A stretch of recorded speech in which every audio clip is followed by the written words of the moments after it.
கண்டிப்பா கர்த்தர் நிறைவேற்றுவார். பாருங்க, இன்னைக்கு அரசியல நம்ம கொஞ்ச நாளைக்கு முன்னாடி பார்த்தோம். நாங்கள் ஆட்சிக்கு வந்த இதை செய்வோம் அதை செய்வோம் என்னென்னமோ சொன்னாங்க. அவங்களால கொடுத்த எல்லா வாக்குறுதியும் நிறைவேற்ற முடியுமா?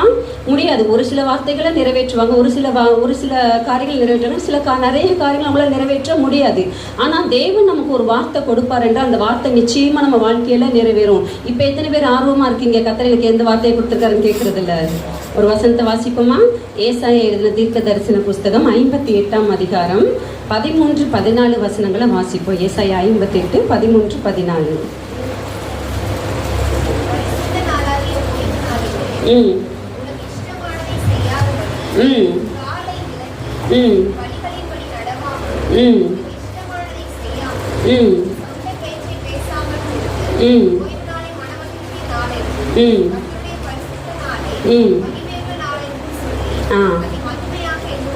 மகிமையாக எண்ணுவாயானால் அப்பொழுது கர்த்தரில் மனமகிழ்ச்சியாய் இருப்பாய். பூமியின் உயர்ந்த இடங்களில் உன்னை ஏறி இருக்கும்படி பண்ணி உன் தகப்பனாகிய யாக்கோபுடைய சுதந்திரத்தால் உன்னை போஷிப்பேன். கர்த்தருடைய வாய் இதை சொல்லிட்டு. ஹல்லேலூயா. யார் சொன்னது இந்த வார்த்தை? கர்த்தருடைய வாய். இதுல அண்டர்லைன் பண்ணக்கூடிய ஒரு வார்த்தைனா தேவன் உங்களுக்கு பிரத்யேகமா கொடுக்கக்கூடிய ஒரு வாக்குத்தத்தம் என்ன அப்படின்னா, பூமியின் உயர்ந்த இடங்களில் உன்னை ஏறி இருக்கும்படி பண்ணி. ஹல்லேலூயா. ஒரு உயர்ந்த ஸ்தானத்துல இன்னைக்கு புதிய கல்வி ஆண்டுக்குள்ள பிரவேசிக்கிறதாக ஜெபிக்க நீங்க வந்திருக்கீங்க பார்த்தீங்களா? முதல்ல நம்ம ஆண்டோர் சமூகத்துல வந்து காத்திருந்து ஜெபித்து தேவனுடைய ஆலோசனையின்படி தேவனுடைய ஆசீர்வாதத்தோடு கூட புதிய கல்வி ஆண்டுக்குள்ள நீங்க போறீங்கல்ல, உங்களை கர்த்தர் எப்படி ஆசீர்வதிக்க போறாராம்?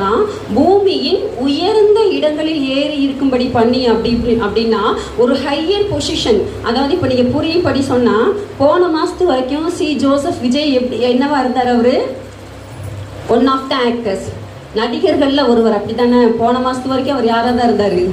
ஒரு நடிகர்கள்ல ஒருவர் இருந்தார். இன்னைக்கு அவர் யாரு? தமிழக முதலமைச்சர். பாருங்க, ஒரு பிரத்யேகமான ஒரு இடம்.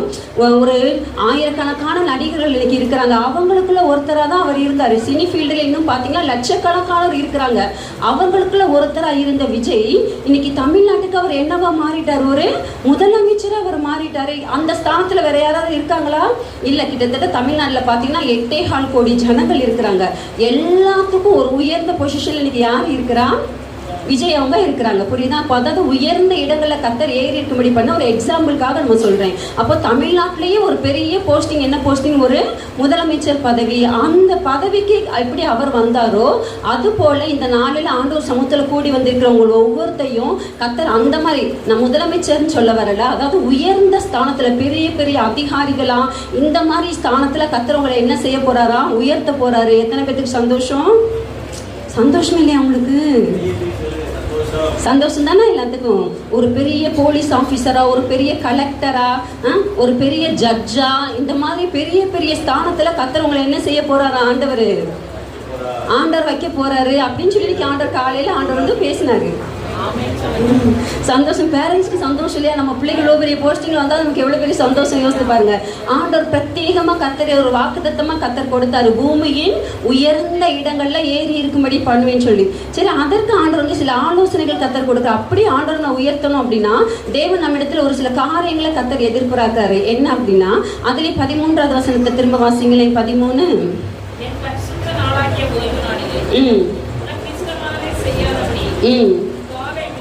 காலை விளக்கி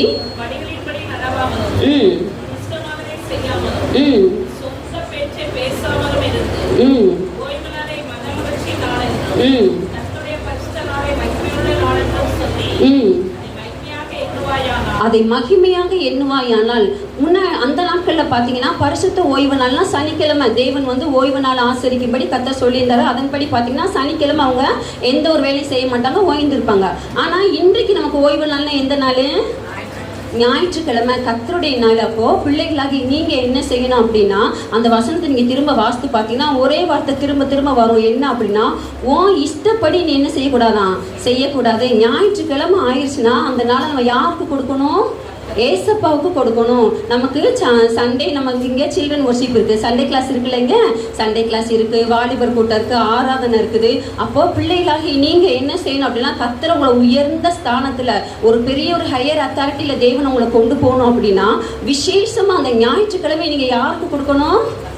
ஏசப்பாவுக்கு கொடுக்கணும். பாருங்க, இந்த வசனம் சொல்லுது, உனக்கு சொந்த இஷ்டப்படி என்ன செய்யக்கூடாது, நடக்கக்கூடாது, உனக்கு இஷ்டமானதை நீ செய்யக்கூடாது.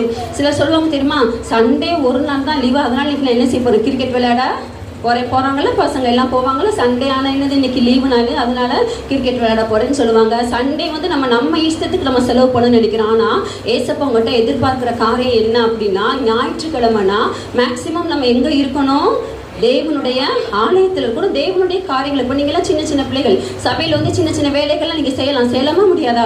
ஒரு பாய் விரிக்கிறது, ஒரு சேர் போட பாருங்க, இதெல்லாம் சின்ன சின்ன ஊழியங்களாக இருந்தால் கூட ஏசப்பா இதை என்ன செய்கிறாங்க, சந்தோஷப்படுறாங்க. நீங்கள் இந்த காரியங்களை செய்கிறதுல ஏசப்பா வந்து இதில் உங்களை ஆசீர்வதிக்கிற தேவனாக இருக்கிறாரு. அப்போது நம்ம முதலாவது நம்ம செய்ய வேண்டிய காரியம் என்ன அப்படின்னா, ஞாயிற்றுக்கிழமைனா எங்கே என்ன செய்யக்கூடாது, கல்யாணத்துக்கோ காதுகத்துக்கோ மேபி அம்மா அப்பா கூப்பிட்டா கூட பிள்ளைகள் என்ன சொல்லி, நான் எங்கே போகிறேன், எங்கே போகணும், சர்ச்சுக்கு போகணும் அப்படின்னு சொல்லிட்டு எங்கே வந்துடணும், இங்கே நீங்கள் வந்துடணும். இதை ஏசப்பா பார்த்துக்கிட்டே இருப்பாங்க. பரவாயில்ல, வெரி குட், சூப்பர், இன்னைக்கு அங்கே போய் நல்லா கறி சாப்பாடு சாப்பிட்லாம், நல்லா ஐஸ்கிரீம் சாப்பிட்லாம். ஆனால் அதை கூட வேண்டான்னு சொல்லிட்டு என் பிள்ளைங்க எங்கே வந்திருக்கிறாங்க, ஆலயத்துக்கு வந்திருக்காங்க. அப்போ நான் இவங்களை என்ன செய்வேன், ஆசீர்வதிப்பேன்னு சொல்லி ஏசப்பா ஆசீர்வதிப்பாங்க.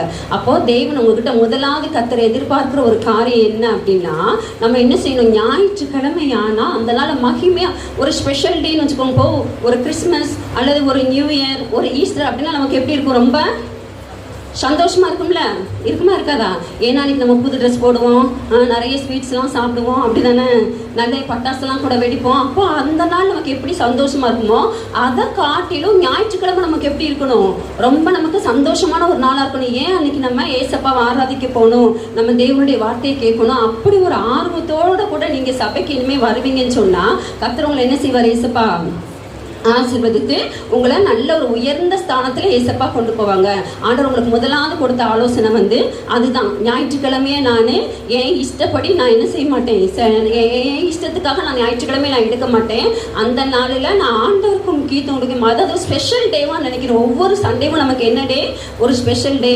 ஏன் அன்றைக்கி நம்ம ஏசப்பாவை ஆராதிக்க போகிறோம், தேவனுடைய வார்த்தையை கேட்க போகிறோம் அப்படின்னு சொல்லி அந்த ஆர்வத்தோடு கூட நீங்கள் வருவீங்க அப்படின்னா ஏசப்பா உங்களை ஆசீர்வதிப்பாங்க. அடுத்து பார்த்தீங்க அப்படின்னா, உயர்ந்த ஸ்தானத்துல இருந்த ஒரு சிலருடைய காரியங்களை குறித்து நம்ம பார்க்க போகிறோம். தானியேல் குறித்து எத்தனை பேருக்கு தெரியும்? தானியேல் சொன்ன உடனே பிள்ளைங்க மாத்திரம் சொல்லுங்க, நமக்கு என்ன ஞாபகம் வரும்? தானியேல் சொன்ன உடனே நமக்கு என்ன ஞாபகம் வரும்? சிங்கக்கேபி, வெரி குட். அப்புறம் 3 வேளை என்ன செஞ்சார் அவரு, ஜெபம் பண்ணாரு. இந்த மாதிரி சில காரியங்கள் ஏன்னா நம்ம அதிகமாக தானியேல் ஸ்டோரி வந்து நம்ம எல்லாருக்குமே தெரியும். அதனால நம்மளுக்கு ரொம்ப டீட்டெயில்டாக சொல்ல போகிறதுல ஒரு முக்கியமான காரியங்களை மாத்திரம் சொல்கிறேன். இந்த தானியேலை குறித்து நம்ம ஒரு வருஷம் வாசிப்போமா? தானியேல் தீர்க்க தரிசன புஸ்தகம் 6ஆம் அதிகாரம் 28வது வசனம். தானியேல் 6:28.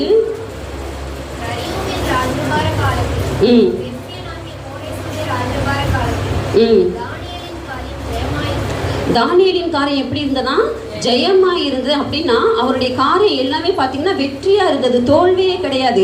அரசாங்கம்லாம் மாறுச்சு, ராஜாக்கள்லாம் மாறினாங்க, ஆனாலும் தானியேலுடைய காரியம் எப்படி இருந்தது, ஜெயமா இருந்தது. அதுக்கு என்ன காரணம் சொல்லி பார்த்தோம்னா, தானியேலுடைய கேரக்டர்ஸை நம்ம தியானம் பண்ணோம்னா அதுல நிறைய காரியங்கள் இருக்குது, தானியேலுடைய காரியங்கள். ஆனா ஒரு முக்கியமான ஒரு 3 காரியங்களை மாத்திரம் இன்னைக்கு எனக்கு ஆண்டவர் ஞாபகப்படுத்துனது நான் உங்களுக்கு சொல்றேன். முதலாவது காரியம் என்னன்னு பார்த்தீங்கன்னா, தானியேல் 1ஆம் அதிகாரம் 8வது வசனம் வாசிப்போம்.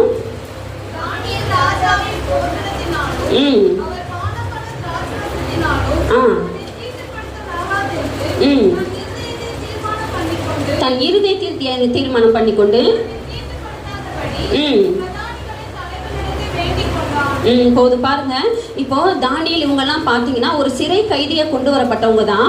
ஆனால் அதில் பார்த்தீங்க அப்படின்னா நல்ல வாலிபர்களை செலக்ட் பண்ணி அந்த ராஜா என்ன சொல்றாரு அப்படின்னா, அந்த கல்தையருடைய பாஷைகளை வந்து அவங்களுக்கு கற்றுக் கொடுக்கணும். அதற்கு பார்த்தீங்கன்னா ராஜாவுடைய சமூகத்தில் வச்சு அவங்க வந்து வளர்க்குறாங்க, அரண்மனையில் வச்சு அவங்கள வளர்க்குறாங்க. அவங்களுக்கு சாப்பாடெல்லாம் பார்த்தீங்கன்னா ராஜா சாப்பிட்ற சாப்பாடு, ராஜா பானம் பண்ணக்கூடியதான திராட்சை ரசம் இதெல்லாம் கொடுக்கணும்னு சொல்லி ராஜா கட்டியிருந்தாரு. ராஜா எப்படி சாப்பாடு சாப்பிடுவாங்க, ராஜா சாப்பாடு எப்படி இருக்கும், பெஸ்ட்டானதாக இருக்கும், ரிச்சானதாக இருக்கும், அப்படி தானே, நல்ல ஹையான குவாலிட்டி. நம்மளை மாதிரி என்ன சாப்பிடுவாங்க, ரசம் சாதம் அப்படியே சாப்பிடுவாங்க ராஜா? சாப்பிட மாட்டாங்க. அவங்க பார்த்தீங்கன்னா நல்ல ரிச்சான சாப்பாடாக சாப்பிடுவாங்க. ஆஷிக் பிரியாணி எத்தனை பேருக்கு தெரியும்? ரொம்ப ஃபேமஸ்ஸு. அந்த மாதிரி நல்ல சாப்பாடுகள் தான் என்ன செய்வாங்க, ராஜா சாப்பிடுவாங்க. அப்போ அந்த சாப்பாடை இவங்களுக்கு கொடுக்கணும்னு சொன்னாங்க. சொல்லும்போது ஆனால் இந்த தானியேலும் அவருடைய ஃப்ரெண்ட்ஸ் 3 பேர் 4 பேர் சேர்ந்து என்ன சொல்கிறாங்க, ராஜாவுடைய போஜனத்தினால நாங்கள் எங்களை தீட்டுப்படுத்த மாட்டோம்னு சொல்லி ஒரு தீர்மானம் பண்ணாங்க. நீங்கள் எங்களுக்கு என்ன கொடுங்க, பருப்பு, கீரை, இப்படி மரக்கறிகளை கொடுங்க.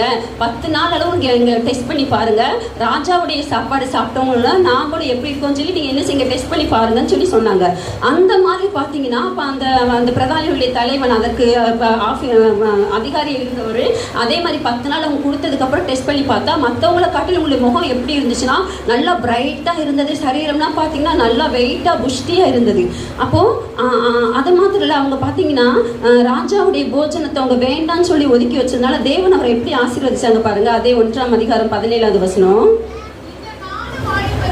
ம் ம் ம் ம் அறிவையும் சாமர்த்தியத்தையும் கொடுத்தார். Very good. அதுல இன்னொரு வசனம் கூட வாசிங்க. அதுல 20வது வசனம்.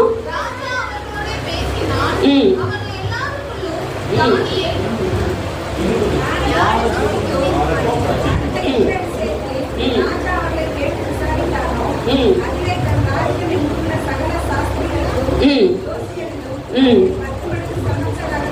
10 மடங்கு சமர்த்தராக கண்டார். பாருங்க, அங்க நிறைய வாலிபர்கள் இருக்கிறாங்க. ஆனா இவங்க எல்லாத்த காட்டிலும் தேவன் அந்த 4 பேத்துக்கு என்ன கொடுத்தாரா, கர்த்தர் விசேஷத்தை ஞானத்தை ஆண்டவர் கொடுத்தாரு. ஆண்டவர் சாமர்த்தியத்தை ஆண்டவர் வந்து கொடுத்தாரு. அப்ப அந்த ராஜா வந்து பாத்தீங்கன்னா ஒரு இன்டர்வியூ மாதிரி ஒரு டெஸ்ட் வைக்கிறாரு. அதுல பார்க்கும்போது எல்லா ஞானிகளை காட்டிலும் இந்த 4 பேர் எப்படி இருந்தாங்கன்னா 10 மடங்கு சமர்த்தரா இருந்தாங்கன்னா அவங்கள விட 10 மடங்கு அவங்க எப்படி இருந்தாங்களா, அறிவாளிகள் அவங்க இருந்தாங்க. எப்படி ஏன் அப்படி இருந்தாங்க அப்படின்னா, ராஜாவுடைய போஜனத்தினால நாங்கள் என்ன செய்ய மாட்டோம், எங்களை தீட்டுப்படுத்த மாட்டோம். ஏன்னா அந்த ராஜாவுடைய போஜனத்துல பாத்தீங்கன்னா அவங்க விக்கிரகங்களுக்கு படைச்ச சாப்பாடை வச்சிருப்பாங்க. அது மாத்திரமல்ல, பழைய ஏற்பாட்டுல தேவன் சில காரியங்களை இதெல்லாம் சாப்பிடணும் இதெல்லாம் சாப்பிடக்கூடாதுன்னு சொல்லி விலக்கி வச்சிருந்தாரு. ஆனா அங்க வந்து அந்த மாதிரி எந்த டிஃபரன்ஸும் கிடையாது, எல்லா சாப்பாடும் வைப்பாங்க. அதனாலதான் தானியேல் என்ன செஞ்சாரு, அந்த மாதிரி ராஜாவுடைய போஜனத்தினால என்னை தீட்டுப்படுத்த மாட்டேன்னு சொல்லி ஒரு தீர்மானம் எடுத்தாருல. அது மாதிரி நீங்க இன்னைக்கு ஒரு தீர்மானம் எடுக்கணும். என்ன தீர்மானம்? ஐயோ ஒருவேளை ஆன்டி நான்வெஜ் சாப்பிடக்கூடாதுன்னு சொல்றாங்களோ அப்படின்னு யோசிக்கிறீங்களா? அப்படிலாம் கிடையாது. நான்வெஜ்லாம் தாராளமாக சாப்பிடுங்க, அதெல்லாம் இல்லை. மொபைல் ஃபோன்னால என்ன நான் தீட்டுப்படுத்த மாட்டேன் நீங்கள் ஒரு தீர்மானம் எடுக்கணும். என்ன தீர்மானம்? செல்ஃபோன்னால இன்னைக்கு பாருங்களேன், எல்லா குட்டி குழந்தைகள்ல இருந்து உங்களை மாதிரி சின்ன பிள்ளைகள், வாலிப சகோதரிகள் எல்லாரும் கையில் இன்னைக்கு என்னதான் இருக்குது? என்ன இருக்குது? செல்ஃபோன் இருக்குதா இல்லையா? எல்லார் கையிலையும் செல்ஃபோன். ஆல்வேஸ் என்னதான் பார்த்துக்கிட்டு இருக்கிறாங்க, மொபைலில் தான் ரீல்ஸ் பார்க்குறேன், ஷார்ட்ஸ் பார்க்குறேன், கேம்ஸ் பார்க்குறேன். பார்க்குறாங்களா இல்லையா? நீங்கள் சொல்லுங்கள், ஆமாவா இல்லையா? உங்கள் ஊரில் அப்படி பார்க்குறாங்களா? நான் சொல்கிற புரியுதா புரியலையா? உங்கள் ஊரில் குட்டி பிள்ளைகள் கையில் ஃபோன் இருக்கா இல்லையா? இப்போ உங்கள் கையில் இருக்கா நான் கேட்கல, ஜென்ரலாக கேட்குறேன். பிள்ளைகள் கையில் இருக்குல்ல? எப்போ பார்த்தாலும் என்னதான் செஞ்சுக்கிட்டு இருக்கிறாங்க பிள்ளைங்க இன்னைக்கு? எப்போ பார்த்தாலும் ஃபோனு, எப்போ பார்த்தாலும் வெட்டுறது குத்துறது. அவங்க விளையாடுற கேம்ஸ் எல்லாம் என்னது? PUBG, free fire. பேர் சொன்னதுக்கப்புறம் தான் சில சிரிப்பே வருது. என்னடா நம்ம விளையாடுறது ஆன்டிக்கு எப்படி தெரியுது அப்படின்னு பாருங்க. இன்னைக்கு எல்லாரும் என்னதான் செஞ்சுட்டு இருக்கிறாங்க, இதையே வச்சு இதிலேயே நேரத்தை பூரா வீணாக்கி கொண்டு இருக்கிறாங்க. அப்போ இன்னைக்கு ஏசப்பா பிள்ளைகளாக்கி நீங்க ஒரு தீர்மானம் எடுக்கணும். இப்படி தானியேல் ஒரு தீர்மானம் எடுத்தாருல, ராஜாவுடைய போஜனத்தினால என்ன நானு தீட்டுப்படுத்த மாட்டேன் அப்படின்னு சொல்லி ஒரு தீர்மானம் எடுத்ததுனால இந்த மொபைல் ஃபோன்னால நான் என்ன செய்ய மாட்டேன், தீட்டுப்படுத்த. ஏன்னா இன்னைக்கு பிள்ளைகள் கெட்டு போறதெல்லாம் மொபைல் போன்ல தான். தவறான காரியங்களை, நல்ல காரியங்கள் 1% கற்றுக்கொண்டா மிச்சம் 99% பிள்ளைகள் எதைத்தான் கற்றுக்கொள்றாங்க மொபைல் போன் மூலமா? சொல்லுங்க, கெட்ட காரியங்களை தானே கற்றுக்கொள்றாங்க. ஆமாவா இல்லையா? அதனாலதான் சொல்றேன், எப்படி தானியேல் ஒரு தீர்மானம் எடுத்தாரோ அது போல இந்த மொபைல் போனை தேவையில்லாம நான் பயன்படுத்த மாட்டேன். மொபைல் போனே தொடாதீங்க நான் சொல்லல, தேவைக்கு நம்ம யூஸ் பண்ணிக்கலாம். தேவையில்லாம நான் இதை என்ன செய்ய மாட்டேன், பயன்படுத்த மாட்டேன் அப்படின்னு சொல்லி நீங்க ஒரு தீர்மானம் எடுத்தீங்க அப்படின்னா, எப்படி தேவன் வந்து தானியேலுக்கும் அந்த 4 வாலிபர்களுக்கும் ஒரு விசேஷத்தை ஞானத்தை கொடுத்தாரோ, அறிவை சாமர்த்தியத்தை கொடுத்தாரோ, அது போல உங்களுக்கும் உங்க கிளாஸ்ல இருக்கிற மற்ற பிள்ளைகளுக்கும் கர்த்தர் ஒரு வித்தியாசத்தை காண்பிப்பார். ஹல்லேலூயா! எத்தனை பேர் விசுவாசிக்கிறீங்க?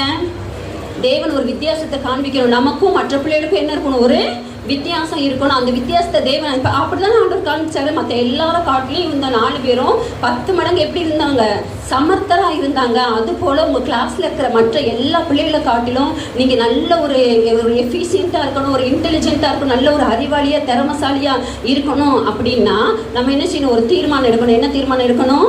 தேவையில்லாம மொபைல் போனை யூஸ் பண்ண மாட்டேன், மொபைல் ஃபோனால் என்னை நான் தீட்டுப்படுத்த மாட்டேன் அப்படின்னு சொல்லி நீங்கள் ஒரு தீர்மானம் எடுத்தீங்க அப்படின்னா ஏசப்பா உங்களுக்கு ஒரு விசேஷித்த ஞானத்தை கொடுப்பாங்க.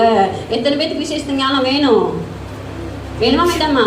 வேணும். அப்படின்னா கட்டாயமாக நம்ம அப்படிப்பட்ட ஒரு தீர்மானம் எடுக்கணும். அடுத்து வந்து ஒரு காரியம் தானியேல் செய்கிறாங்க. தானியேல் 2ஆம் அதிகாரம் 16லேருந்து 19 வரைக்கும் வாசிப்போமா? தானியேல் 2ல் 16லேருந்து 19 வரைக்கும்.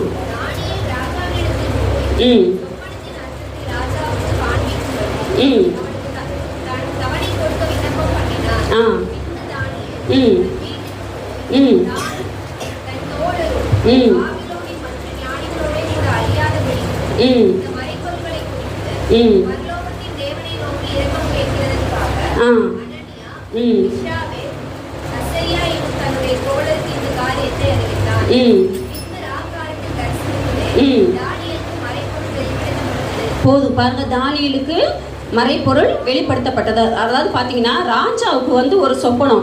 எத்தனை பேருக்கு நைட்டு தூங்கும்போது கனவு வருது? சொப்பனம் எத்தனை பேருக்கு வரும்? எத்தனை பேர் நைட்டு தூங்கும்போது கனவு வருது? எல்லாத்துக்கும் கனவு வருதுல, எனக்கும் வரும். நைட்டெல்லாம் பார்த்தீங்கன்னா நிறைய கனவாக வர நமக்கு. காலையில் எந்திரிச்சு நமக்கு என்ன இருக்காது, எதுவுமே ஞாபகம் இருக்கா? ரொம்ப ரேராக தான் நமக்கு நைட்டு பார்த்த கனவு ஞாபகம் இருக்கும். இல்லைன்னா என்ன செய்யாது, எங்கெங்கேயோ போடுற மாதிரி இருக்கும், என்னென்னமோ பண்ணுற மாதிரி இருக்கும். ஆனால் காலையில் பார்த்தா நமக்கு எதுவுமே ஞாபகம் இருக்காது. அது மாதிரி தான் பார்த்தீங்கன்னா இந்த ராஜாவுக்கும் பார்த்தீங்கன்னா நைட்டு அவர் ஒரு கனவு காண்டு அது அப்படியே அந்த கனவுலேயே ரொம்ப பயந்து போய் நடுங்கி போய் இருக்கிறாரு. ஆனால் காலையில் பார்த்தா அவருக்கு அந்த கனவை குறிச்ச அர்த்தமோ அந்த கனவு என்னங்கிறதோ அவருக்கு தெரியல. அப்போ அவர் சொன்னார், எனக்கு வந்து இந்த சொப்பனத்தையும் சொல்லணும், அதனுடைய அர்த்தத்தையும் சொல்லணும்னு சொல்லிட்டு. நம்ம கண்ட கனவே நமக்கு ஞாபகம் இருக்காது, அடுத்தவங்களோட கனவு நமக்கு தெரியுமா? நீங்கள் கண்ட கனவு நான் சொல்ல முடியுமா? இல்லை நான் என்ன கனவு கண்டுன்றதை நீங்கள் சொல்ல முடியுமா? முடியாது. ஆனால் ராஜா இங்கே என்ன சொல்கிறாரு, நீ சொப்பனத்தையும் சொல்லணும், சொப்பனத்துக்குரிய அர்த்தத்தையும் சொல்லணும். அப்படி சொல்லலை அப்படின்னா அந்த ஞானிகள் எல்லாரும் என்ன செஞ்சிருவேன், கொலை செஞ்சிருவேன்னு சொல்லி சொன்னோன்னே அப்போ தான் பார்த்தீங்கன்னா தானியேல் சொல்கிறாரு, கொஞ்சம் டைம் கேட்குறாரு, எனக்கு கொஞ்சம் டைம் கொடுங்க, நான் வந்து இதுக்கு அர்த்தம் சொல்கிறேன்னு சொல்லிட்டு. அப்போ தானியேல் ஒரு காரியம் சொல்கிறார். அவருடைய ஃப்ரெண்ட்ஸு 3 பேர் இருக்கிறாங்க. யார் யார்? Shadrach, Meshach, Abednego. இந்த 3 பேர் தானியேலுடைய ஃப்ரெண்ட்ஸு. அப்போ இவங்க கிட்ட போய் அவர் வந்து சொல்லி 4 பேரும் டிஸ்கஸ் பண்ணி இந்த காரியத்துக்காக அவங்க ஜெபம் பண்ணுறாங்க, ஏசப்பாவை நோக்கி ஜெபிக்கிறாங்க.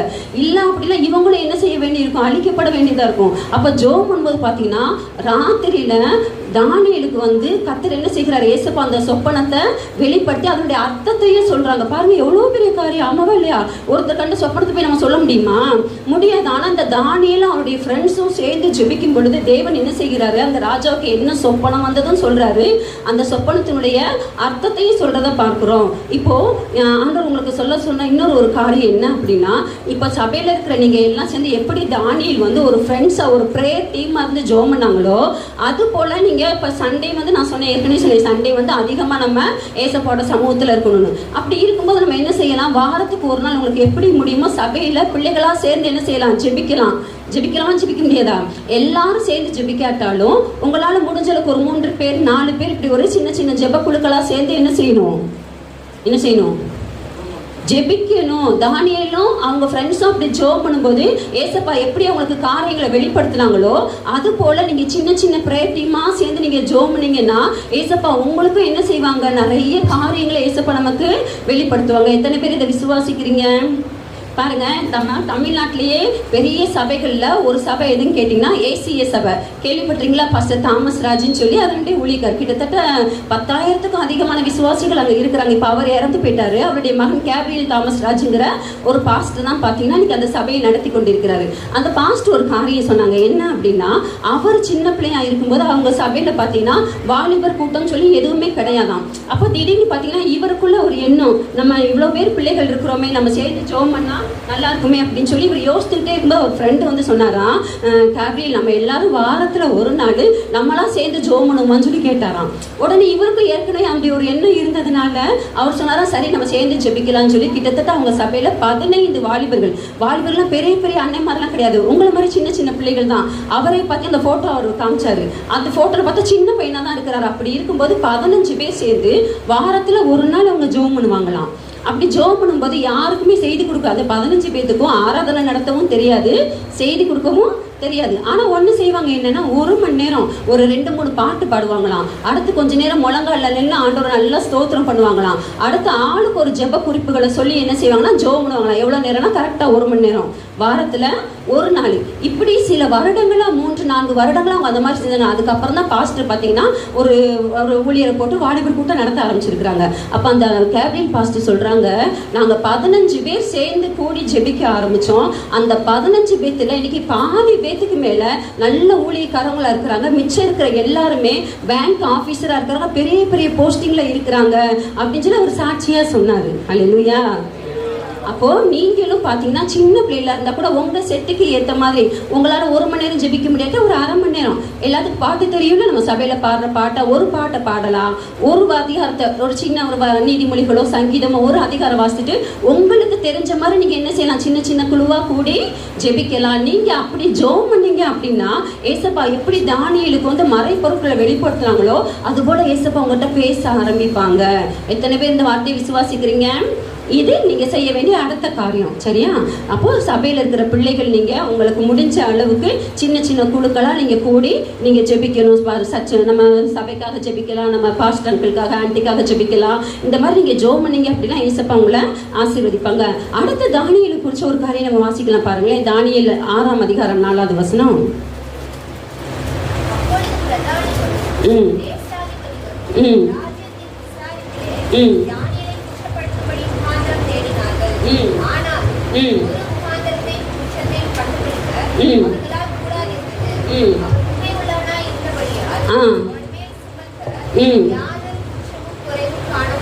தானியேல் எப்படிப்பட்டவனா இருந்தாரா? உண்மையிலோட இருந்ததுனால பாருங்க, அவங்க கூட இருக்கிறவங்களாம் பாக்குறாங்க எந்த வகையிலையாவது தானியேல் மேல ஒரு குற்றம் கண்டுபிடிச்சு ராஜாட்ட போட்டு கொடுத்து அவருடைய போஸ்டிங்கை காலி பண்ணணும்னு சொல்லி அவர் அவ்வளோ தூரம் வாட்ச் பண்ணிடுறாங்க. ஆனா தானியேல் மேல எந்த குற்றமும் கண்டுபிடிக்கப்படல. ஏன் அப்படின்னா தானியேல் எப்படிப்பட்டவரா இருந்தாரு? உண்மையுள்ளவரா இருந்தாரு. இன்னைக்கு ஏசப்பா பிள்ளைகளா இருக்க நீங்களும் தானியேலை போல உண்மையா இருக்கணும். உண்மையா இருக்கிற நேரத்தை பாருங்க, தானியேல் வந்து ஒரு நிதி அமைச்சரா இருந்தாரு. 120 தேசங்களுக்கு நிதி அமைச்சரா இருந்தாரு. அப்போ ஒரு காசு விஷயத்துல எவ்வளவு உண்மையா இருக்கணும் யோசித்து பாருங்க. கொஞ்சம் அசந்தா கூட காசு வந்து கணக்கு கொடுக்க முடியாது ராஜாவுக்கு. அப்போ ரொம்ப உண்மையா அவர் இருந்தாரு. இப்ப நீங்க உங்ககிட்ட கர்த்தர் உண்மையா இருக்கணும்னா, இப்ப நீங்க இப்ப எத்தனை பேர் பணத்தை ஹேண்டில் பண்ணிட்டு இருக்கீங்க?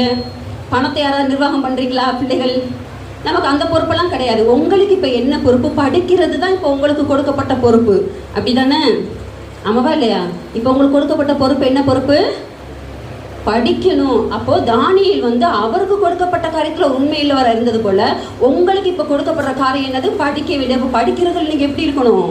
உண்மையா இருக்கணும். அன்னன்னைக்கு பாடத்தை அன்னன்னைக்கு படிச்சிடணும். இப்படி நம்ம இருக்கணும். அது போல மற்ற பிள்ளைகளுக்கும் நமக்கு ஒரு வித்தியாசம் கண்டிப்பா இருக்கணும். மற்ற பிள்ளைங்க போய் சொல்லுவாங்க, டீச்சரை கமெண்ட் அடிச்சு பேசுவாங்க, அதெல்லாம் ஸ்கூல்ல நடக்க தானே செய்யுது. மற்ற பிள்ளைங்க கூட சண்டை போடுறது, மற்ற பிள்ளைகளை வந்து கமெண்ட் அடிச்சு பேசுறது.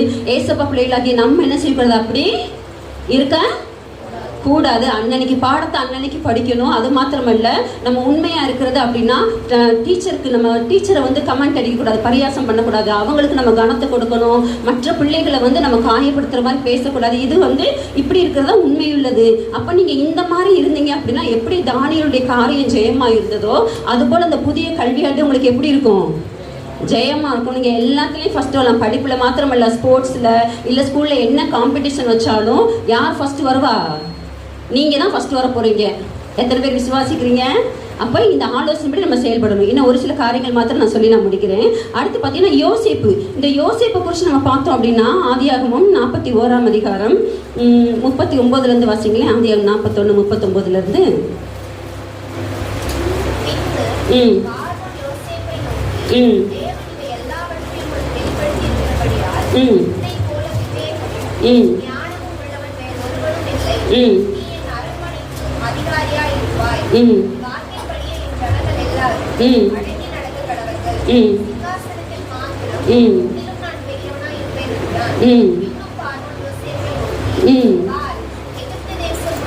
எகிப்து தேசம் முழுமைக்கும் உன்னை அதிகாரியாக்கினேன்.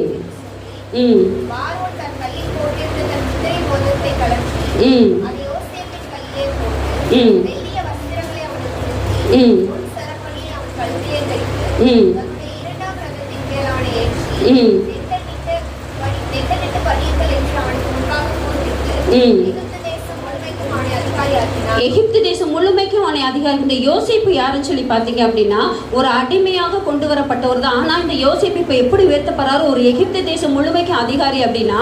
இப்ப நம்ம பாரத பிரதமர் யாரு? பிரதமர் யாரு? பிள்ளைங்க சொல்லுங்க, யாரு நம்ம பிரதமர்? Very good, Narendra Modi.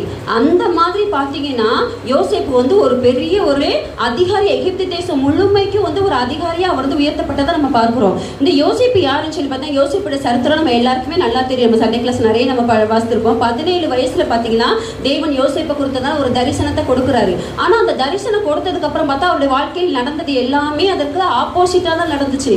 சகோதரர்கள் என்ன செஞ்சாங்க, சகோதரர்களை விசாரிக்கும்படி போனவரை பிடிச்சி என்ன செஞ்சாங்க, குழியில தூக்கி போட்டாங்க. அடுத்து குழியில இருந்து எடுத்து என்ன செஞ்சாங்க, இஸ்மவேலருக்கு 20 வெள்ளிக்காசுக்கு விற்றாங்க. அந்த இஸ்மவேலர் அவங்கள என்ன செஞ்சாங்க, போத்திபார் வீட்டுல போய் அங்கேயும் அடிமையா விற்கப்பட்டாரு. இப்படி பாத்தீங்க அப்படின்னா அவருடைய வாழ்க்கையில எல்லாமே பாத்தீங்கன்னா அடுத்தடுத்து நடந்த சம்பவங்கள் எல்லாமே பாத்தீங்கன்னா அவராது வேதனைப்படுத்தக்கூடிய சம்பவங்களா தான் இருந்துச்சு.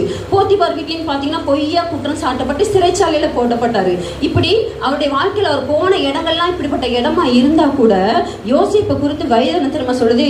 ஆதியாகமம் 39ஆம் அதிகாரம் 2-3 வசனங்களை வாசிங்களேன்.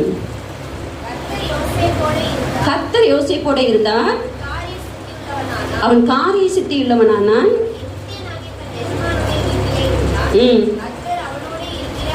கர்த்தர் அவனோட இருக்கிறார் என்றும் பாருங்க, அவன் கூலிக்குள்ள போடப்பட்டான், அடுத்து அடிமையா விற்கப்பட்டான். அடுத்து பாத்தீங்கன்னா போத்திபார் வீட்டுல அங்கேயும் அவன் அடிமையா தான் இருந்தான். அவனை வந்து அந்த வீட்டுக்கு வந்து ஒரு அதிகாரியா அவர் வந்து மாற்றி வச்சாரு. ஆனா திரும்ப வசனம் சொல்ற சிறைச்சாலையில இருந்தார். எல்லா இடத்துலயும் கர்த்தர் யார் கூட இருந்தாராம், யோசேப்போட இருந்தார். அவன் காரிய சித்தி உள்ளவனானான். அவன் செய்கிற யாவையும் கர்த்தர் என்ன செய்தாரா, வாய்க்க பண்ணினாரு.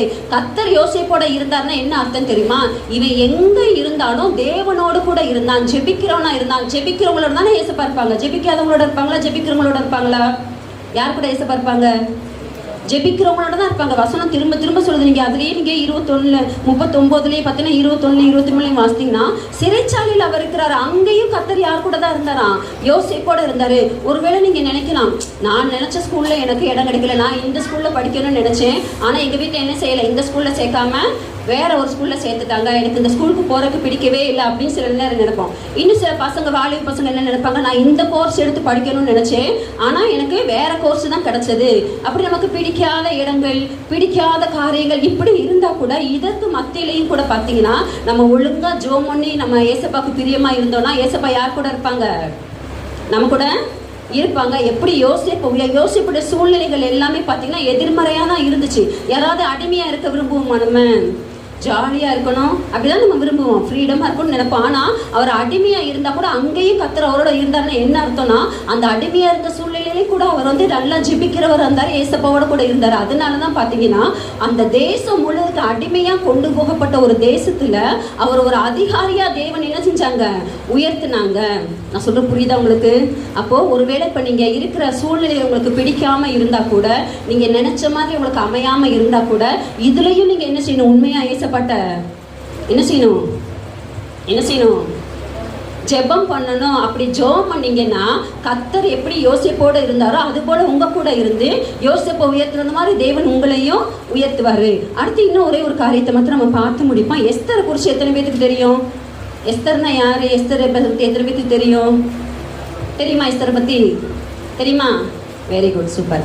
பாருங்க, எஸ்தர் குறித்து ஒரு வசனத்தை நம்ம வாசிப்போம். பாருங்களேன், எஸ்தர் 2ஆம் அதிகாரம் 17வது வசனம்.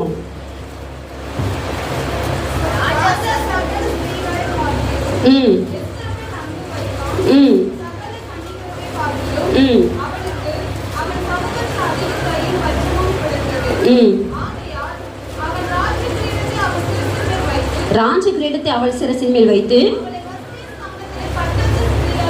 வஸ்தியின் ஸ்தானத்திலே பட்டத்து ஸ்திரீயாக்கி. இந்த அகாஸ்வரி ராஜா யாருன்னு பாத்தீங்கன்னா 127 தேசங்களுக்கு அவர் தான் யாரு, ராஜாவா இருக்கிறாரு. அப்ப அவருக்கு பாத்தீங்கன்னா ஒரு பெண் பார்க்கிறாங்க, அவருக்கு வந்து ஒரு மனவாட்டி, ஒரு ராஜாத்தியை வந்து தேடுறாங்க. அந்த 127 தேசத்தில் இருக்கிற அழகான பெண்கள் எல்லாம் கொண்டு வந்து அந்த ராஜாவுடைய அரண்மனையில வந்து வச்சு பாத்தீங்கன்னா அவங்கள வந்து ராஜாவுக்கு ஏற்ற மாதிரி அவங்களை ஆயத்தம் பண்றாங்க.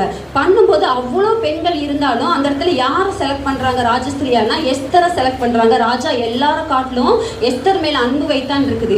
அந்த ராஜ கிரீடத்தை யார் மேல வச்சானா, நிறைய பெண்கள் இருந்தா கூட யார் மேல அந்த கிரீடத்தை அவர் வச்சாரு?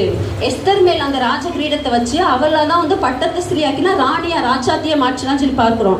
இதுக்கு இந்த எஸ்தர் தகுதியானவளான்னு பார்த்தா இல்ல. இந்த எஸ்தர் வந்து எப்படி வரப்பட்டவனா, அவளும் யோசிப்ப போல பாத்தீங்கன்னா சிறையாக பிடிக்கப்பட்டு வந்ததான ஒரு பெண்ணு தான் இந்த எஸ்தர். இந்த எஸ்தருக்கும் பாத்தீங்கன்னா அவ உயர்த்தப்பட்டதுக்கு நிறைய காரணங்கள் இருந்தாலும் இன்னைக்கு ஒரே ஒரு காரியத்தை மாத்திரம் நான் உங்கள்கிட்ட சொல்லி நான் முடிக்கிறேன். எஸ்தர் 2ஆம் அதிகாரம் 10வது வசனம் வாசிங்களேன். எஸ்தர் 2:10.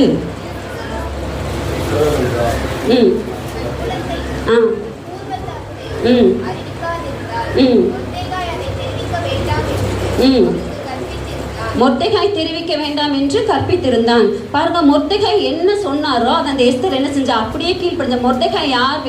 எஸ்தருக்கு மொர்தெகாய் என்ன வேணும்? அண்ணன். Very good. நிறைய பேர் சித்தப்பான்னு சொல்லுவாங்க, சித்தப்பா கிடையாது, அண்ணன் வேணும். சரியா? பாருங்க, அவனுக்கு அம்மா அப்பா கிடையாது, அம்மா அப்பா இறந்து போயிட்டாங்க. அண்ணன் தான் வந்து இவளை ஒரு மகளை போல எடுத்து வளர்த்து கொண்டிருக்கிறார். அப்ப அந்த அண்ணன் சொல்றாரு, நீ வந்து அந்த கன்னி மாடத்துல இருக்கும்போது உன்னுடைய பூர்வத்தை குறித்து நீ சொல்லக்கூடாது, இந்த மாதிரி நாங்க வந்து அடிமையா கொண்டு வரப்பட்டவங்க அப்படிங்கிறதெல்லாம் நீ என்ன செய்யக்கூடாது, சொல்லக்கூடாதுன்னு சொல்லியிருந்தாரு. நம்மளுடைய கேரக்டர் என்ன? வீட்டுல அம்மா அப்பா ஒரு காரியம் சொல்லுவாங்க, இதை சொல்லாதான்னு சொன்னாதான் நம்ம என்ன செய்வோம், இதை செய்யாதான்னு சொன்னாதான் நம்ம என்ன செய்வோம். இதுதான் நம்மளுடைய நேச்சர். ஆனா எஸ்தர் பாருங்களேன், கரெக்டா அவங்க சொன்னாரு நீ சொல்லக்கூடாதுன்னு சொல்லும்போது அவங்க அதை சொல்லவே இல்லை. அதே மாதிரி அவங்க அவருடைய வார்த்தைக்கு கீழ்படிச்சிருந்தாங்க. இப்போ எஸ்தர் உயர்த்தப்பட்டுட்டாங்க, ஒரு பட்டத்து ஸ்திரீயா மாறிட்டாங்க. இன்னொரு வசனத்தை கூட வாசிங்களேன், அதுல 20வது வசனம்.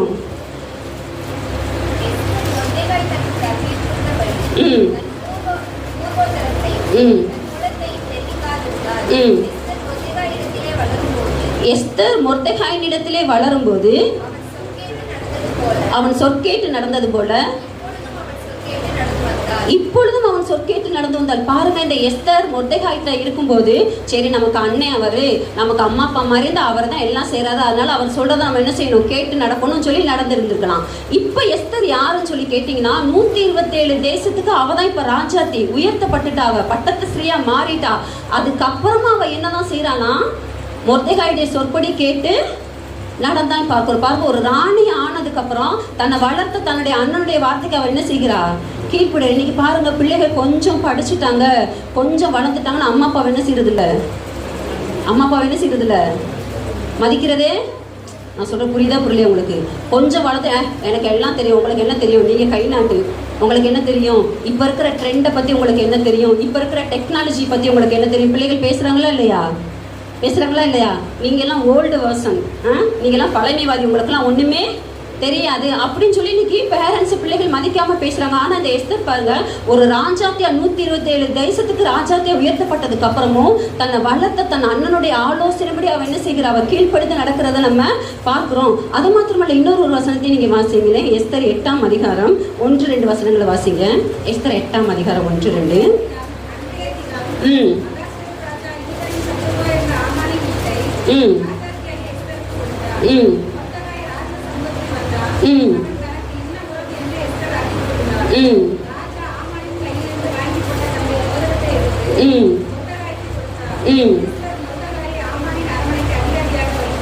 போது பாருங்க, இப்ப எஸ்தர் நல்லா உயர்த்தப்பட்டதுக்கு அப்புறம் தன்னுடைய உயர்வுக்கு காரணமா இருந்த தன் அண்ணன் அவ என்ன செய்யல, மறக்கல. ராஜாவுக்கு போய் அவ இன்ட்ரடியூஸ் பண்ற, இந்த முறை என்று அவ அறிவித்திருந்தான்னு சொல்லி பார்க்கிறோம். அது மாத்திரமல்ல, அவ ஒரு போஸ்டிங்க்கு வந்ததுக்கு அப்புறம் இந்த மொர்தெகாயை வந்து அவ என்ன செய்யற, ஆமானுடைய வீட்டுக்கு அவ அரண்மனைக்கு அவன் எப்படி மாத்திராலும் அதிகாரியா மாத்திரான்னு சொல்லி பார்க்கிறோம். அப்போ எஸ்தர் உயர்த்தப்பட்டதுக்கு ஒரு முக்கியமான ஒரு காரணம் என்ன அப்படின்னா, ஒரு தலைமைத்துவத்துக்கு அவ கடைசி வரைக்கும் கீழ்ப்படிந்திருந்தார். இன்னைக்கு நமக்கு யாரெல்லாம், இப்ப பிள்ளைகளாகி உங்களுக்கு யார் தலைவரா இருக்கிறாங்க, யார் தலைமைத்துவத்துல இருக்கிறாங்க, நான் கேட்குற புரியுதா புரியலையா? பிள்ளைகளாகி உங்களுக்கு தலைமைத்துவத்துல யார் இருக்கா, யாரா இருக்கா? Very good. அப்பா அம்மா இருக்கிறாங்க, அப்புறம் பாஸ்டர்கள், வெரி குட், அப்புறம் டீச்சர்ஸ், சூப்பர். இந்த 3 பேர் தான் முக்கியமான ஆட்கள். உங்களுக்கு தலைமைத்துவத்தில் இருக்கிறவங்க ஃபர்ஸ்ட் அம்மா அப்பா இருக்கிறாங்க, ரெண்டாவது நம்ம சபையில் இருக்கிற பாஸ்ட் நமக்கு தலைவராக இருக்கிறாங்க, நம்ம அவங்க தான் ஆவிக்குரிய தகப்பன், அவங்க அம்மா அப்பா, ஆவிக்குரிய தாய் தகவன் பாஸ்ட் அம்மா, அதுபோல ஸ்கூல்ல டீச்சர்ஸ். அப்ப இவங்களுக்கு நம்ம என்ன செய்யணும், கீழ்ப்படிந்து இருக்கணும். எஸ்தர் அப்படிதானே இருந்தாங்க. அவங்க பெருமையா இல்லை, உயர்த்தப்பட்டதுக்கு அப்புறம் அவங்க பெருமையா இல்லை, உயர்த்தப்பட்டாலும் அவங்க கரெக்டா அந்த தலைமைத்துவத்துக்கு கீழ்ப்படிஞ்சிருந்தாங்க. அது போல நம்ம யாருக்கு கீழ்ப்படியணும், அம்மா அப்பாவுக்கு கீழ்ப்படி. எங்களுக்கு தெரிஞ்ச ஒரு ஃபேமிலி பார்த்தீங்க அப்படின்னா அந்த அந்த அப்பா வந்து 6ஆம் கிளாஸ் தான் படிச்சிருந்தாரு. 6ஆம் கிளாஸ் பெரிய படிப்பா சின்ன படிப்பா? அவங்க அந்த அம்மா பார்த்தீங்கன்னா 8ஆம் கிளாஸ் படிச்சிருந்தாங்க. இவர் 6ஆம் கிளாஸ், அவங்க 8ஆம் கிளாஸ். ஆனால் நல்ல ஏசப்பா பிள்ளைகள், நல்ல தேவனை தேடுவாங்க, அவங்க நல்ல உழைப்பாளிகள். 2 பேரும் வேலை பார்த்தாங்க. 2 பேரும் நல்ல ஹார்ட் ஒர்க் பண்ணுவாங்க, நல்லா ஜோம் பண்ணுவாங்க, சபைக்கு போவாங்க, கத்தரை ஆராதிப்பாங்க, கத்தருக்கு கொடுப்பாங்க. அதே நேரத்தில் 2 பேரும் நல்ல ஹார்ட் ஒர்க் பண்ணி வேலையும் செய்வாங்க. அப்போ அவங்களுக்கு 2 பிள்ளைகள் இருந்தாங்க. இவங்களுக்கு ஒரு எண்ணம் என்னன்னா, நம்ம படிக்கலை, அப்போ நம்ம பிள்ளைகளை நம்ம என்ன செய்யணும், நல்லா படிக்க வைக்கணும்னு சொல்லிட்டு அந்த பிள்ளைகளை நல்லா படிக்க வச்சு. அந்த மாதிரி இந்த பசங்களும் பார்த்தீங்கன்னா நல்லா படித்தாங்க. அதில் மூத்த பையன்லாம் பார்த்தீங்கன்னா ரொம்ப நல்லா படிப்பாங்க. நாங்கள் வீட்டுக்கு போகிற நேரம்லாம் நாங்கள் பார்ப்போம். இப்போ பார்த்தாலும் உட்காந்து படிச்சுக்கிட்டே இருப்பான். 10th வந்து கிட்டத்தட்ட 470 மார்க் வாங்கினான். +2லையும் பார்த்தீங்கன்னா 560 மார்க்குக்கு மேலே வாங்கினான். அப்போ காலேஜும் பார்த்தீங்கன்னா பிடெக் நல்ல ஒரு படிப்பு படித்தான். அவங்க கஷ்டப்பட்டாலும் பிள்ளைய நல்லா படிக்க வைக்கணும்னு சொல்லிட்டு நிறைய செலவு பண்ணி நல்லா படிக்க வச்சாங்க. படிக்க வச்சு 3ஆவது வருஷத்துல 4 வருஷம் படிப்பு, 3ஆவது வருஷத்துல அவன் கேம்பஸ் இன்டர்வியூ வந்து வேலை கிடச்சிருச்சு. பாருங்க, 20 வயசுல பார்த்தீங்கன்னா அந்த பையன் வேலைக்கு போயிட்டான். ரொம்ப சந்தோஷமா இல்லையா? அம்மா அப்பா படிக்காத அம்மா அப்பா கஷ்டப்பட்டு பிள்ளைய நல்ல படிப்பு படிக்க வச்சு அவனும் கேம்பஸ் இன்டர்வியூ நல்ல சம்பளத்துல வேலைக்கு போயிட்டான். இப்போ வேலைக்கு போற கம்பெனியில பார்த்தீங்க அப்படின்னா அந்த கம்பெனியுடைய வழக்கம் என்னன்னா, புதுசா வேலைக்கு சேர்ந்தவங்களுடைய அம்மா அப்பாவெல்லாம் 5 ஸ்டார் ஹோட்டலுக்கு வர சொல்லி அவங்கள கனப்படுத்துறாங்க.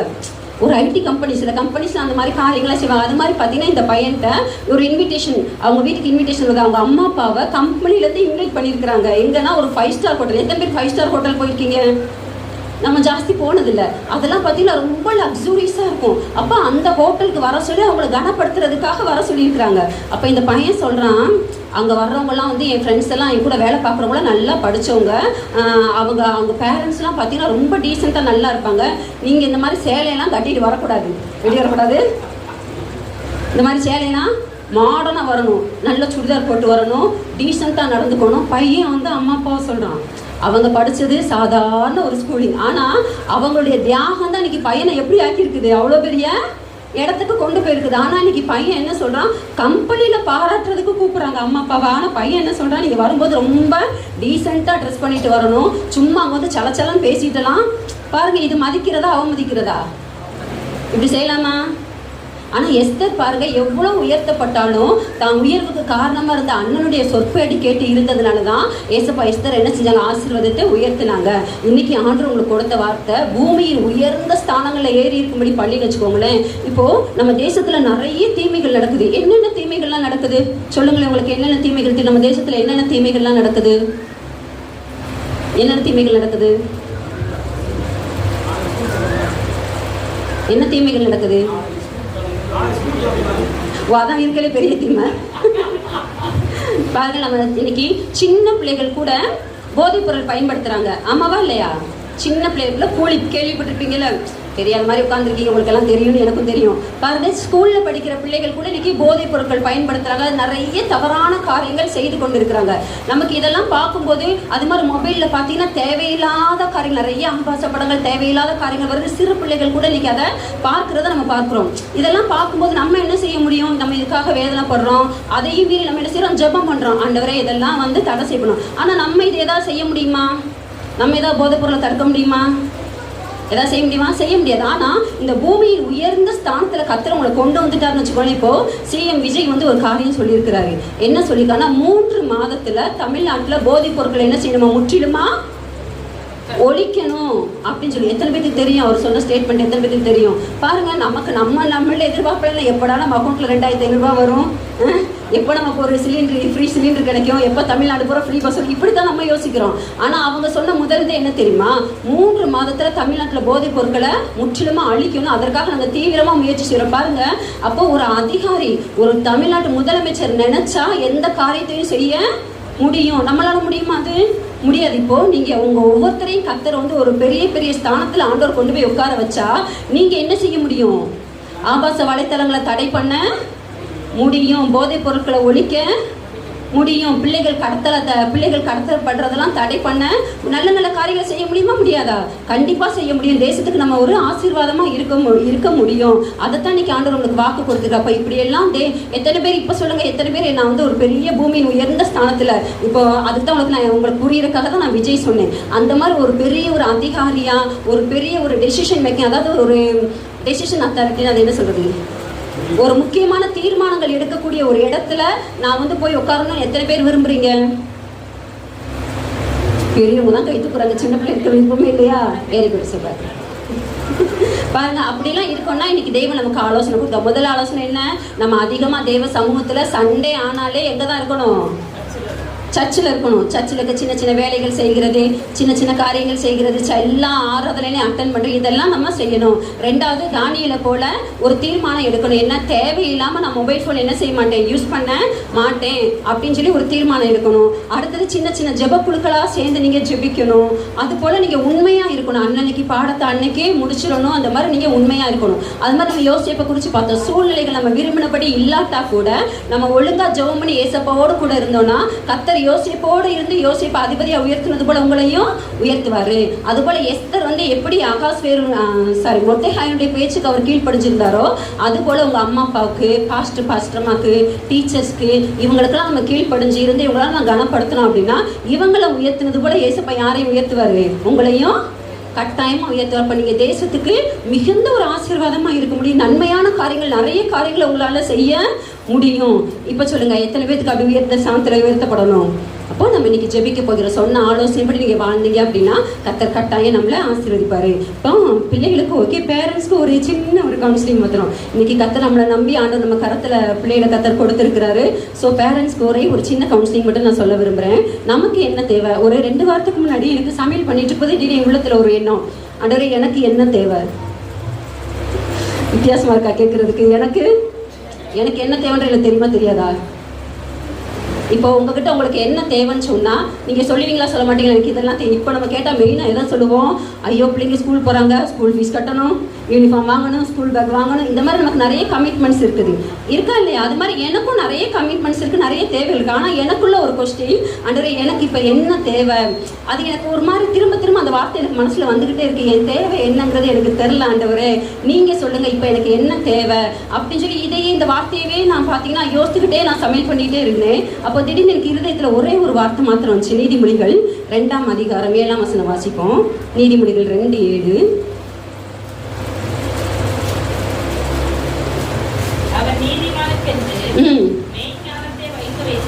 போதும், இந்த வார்த்தை எக்ஸாக்டா என் இருதயத்துல வருது. அவர் நீதிமான்களுக்கு என்று மெய் ஞானத்தை வைத்திருக்கிறார்.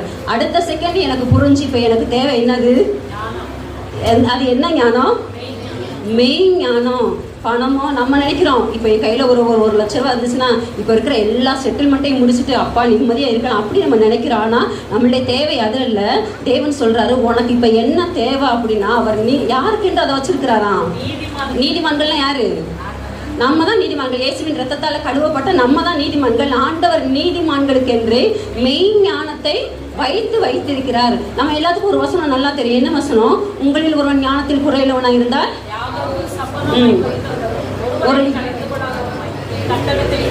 அப்படம் அவனுக்கு கொடுக்கப்படும். இந்த வசனத்தை நம்ம யாருக்கு பயன்படுத்துவோம்? நம்ம பிள்ளை மார்க் கம்மியா வாங்கிருச்சுன்னா இந்த வசனத்தை சொல்லி ஜெபம் பண்ணுவோம், ஆண்டவரே என் பிள்ளை மார்க் கம்மியா வாங்கிருச்சுப்பா, அவனுக்கு ஞானத்தை கொடுங்க. ஆனா ஆண்டவர் எனக்கு அன்னைக்கு பேசினாரு, இந்த வசனம் பிள்ளைக்கு இல்லை, யாருக்கு? உனக்கு தான் இந்த வசனம். நான் உனக்கு மெய் ஞானத்தை நான் வச்சிருக்கிறேன். இந்த ஞானத்தை நீ தேவனிடத்திலிருந்து கேட்டு பெற்றுக்கொள். இது இருந்தா மாத்திரம் தான் இன்னைக்கு நம்ம சர்வே பண்ணவே முடியும். நம்ம சந்திக்கிற பிரச்சனைகளுக்கு நம்ம சரியான சொல்யூஷன் கண்டுபிடிக்கவும் முடியும். ஞானம் சொல்லி பார்த்தீங்க அப்படின்னா வேதத்திலே 3 விதமான ஞானம் இருக்கு. இப்போ நேரம் நான் வசனத்தை மட்டும் சொல்றேன்.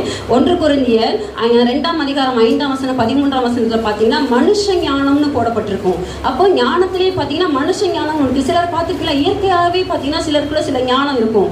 சில பிள்ளைகள் வந்து மற்ற எல்லார காட்டிலும் நல்லா ஈஸியாக அப்சர்வ் பண்ணுவாங்க, ஒரு விசேஷத்தை ஞானம் இருக்கும். அதுபோல் யாக்கோபு 3:15 பார்த்தீங்க அப்படின்னா ஒரு ஞானத்தை குறித்து போடப்பட்டிருக்கு. அந்த ஞானம் எல்லாம் பேய்த்தனத்துக்கு அடுத்ததுன்னு இருக்கு. அதெல்லாம் பிசாசுக்குரிய ஞானம். இன்னைக்கு இந்த ஆர்டிஃபிஷியல் ஏஐ பற்றி நம்ம எல்லாருக்குமே தெரியும். இதெல்லாம் என்னது? பேய்த்தனத்துக்குரிய ஞானம். அதே யாக்கோபு 3:17 பார்த்தீங்கன்னா பரத்திலிருந்து வருகிற ஞானம்னு எழுதப்பட்டிருக்கு. அதை மட்டும் வாசிங்களேன். யாக்கோபு 3:17.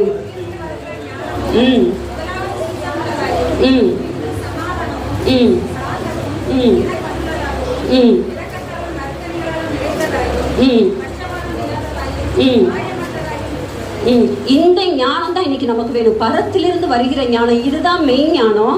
ஆண்டவர் சொன்னாரு, இந்த ஞானத்தை கர்த்தர் யாருக்காக வச்சிருக்காரா? நீதிமான்களுக்கு என்று வைத்திருக்கிறாரு. நீ இதை கேட்டு பெற்றுக்கொள். ஒரு வசனம் வாசிங்களேன். மீகா 1ஆம் அதிகாரம் 16வது வசனம். ஏன் ஆண்டவர் இந்த ஞானத்தை கேட்டு பெற்றுக்கொள்ள சொல்றாரு அப்படின்னா, மீகா 1:16, உனக்கு அருமையான உன் பிள்ளைகளின் நிமித்தம் உன் தலையை சிரைத்து மொட்டையிட்டுக்கொள்.